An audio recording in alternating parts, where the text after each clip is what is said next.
तो चलिए आज शुरू काय करते हैं। सुट्टी मारलंय कॉलेजात, तसंच आंघोळ बिंघोळ केलंय. बॉडी बिल्डर म्हणजे बॉडी येरत फिरावते, म्हणजे डॉन म्हणजे डॉनचा विषय झालं. तसंच देवपूजा केलोय, देव वगैरे पूजलोय, देवाच्या पाया बिया पडले आणि क्लिप बीप काढलोय. तसं झोपले आणि परत दुपारी उठान जरा तयारी बियारी केली आणि पप्पांचा जरा काम होता राठीवड्यात, म्हणजे त्यांका जरा कागदपत्राचा काहीतरी होता, एसटीचा त्यांचा काहीतरी करूचा. तसंच गेले राठीवड्यातनं इले घराकडे आणि पप्पांना सांगले जरा भूक लागली, आता राठीवड्यातनं आणले म्हणजे रवो करून देऊ दिले नाहीत तिने. तसं संध्याकाळी परत दोन समोसे रेटलंय आणि तसंच आईक जरा मदत करू, आईक सांगितले आणि चपाती भात मदत कर माका जरा.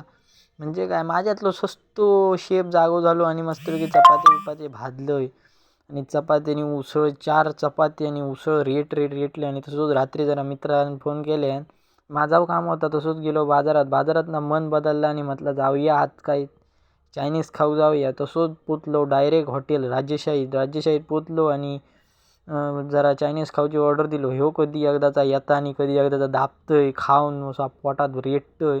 तसंच इला आणि तसंच हिने मायज्यान रेटाव घेतले आणि शेजवान चटणी टाकल्याने खाले आणि माझं जरा विश्वास झालो, कारण क्लिप बीप काढत राहले. तसंच खाले बिले स्मूदी बिदी घेतलंय, त्याका सोडले घराक आणि डायरेक्ट गेले घराक. आणि तसंच मी थायना सुटले घरा घेऊ. आजचा जर ब्लॉग आवडलो असाल तर नक्की फॉलो करा आणि कमेंट करून सांगा आजचं ब्लॉग कसं झालो. आणि खत्म.